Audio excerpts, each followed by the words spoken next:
So who the heck is this guy, Doc Rosecrans? And why do I feel like I'm supposed to know something about him? Well, first off, everyone out here around the Superstition area knew him as Doc. They just knew him as Doc. He was another one of those ones who was interested in gold, and he searched for the precious, if not elusive, metal all over California. But ultimately, he wound up in Arizona over at Mojave Desert up near Bradshaw in 1946. Doc always believed very strongly that he could find the Lost Peg Leg Mine. He also believed equally strongly that he would need a dirigible to do it. Well, we didn't have any dirigibles here in Arizona. He even spoke with a dirigible captain about his scheme. The captain politely told him to give it up, and this is when he decided to stay in Arizona. Doc finally settled into a cabin he built along the Apache Trail about 7 miles northeast of Apache Junction. This location was the claim owned by a Mrs. Sina Lewis. It was her insistence that Doc build his cabin and file the Lazy Doc claim in his own name. Once settled in his cabin along the Apache Trail, he turned to prospecting and writing.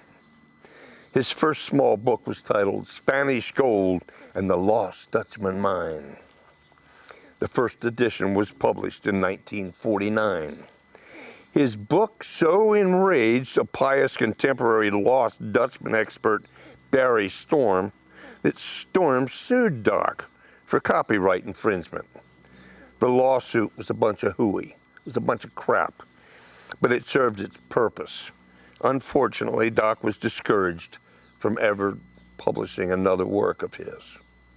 It's kind of ironic that the story, the Lust for Gold movie, was based on Barry Storm's book, and it came out in 1949.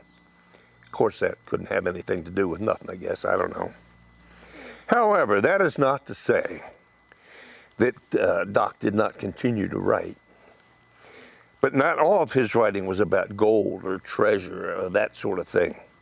His personal notebooks were filled with quips, witticisms, and satirical statements, more about life and death and such than anything else. But that is not to say that he never went and searched for real earthly treasure. Over the years, he did make numerous trips into the mountains.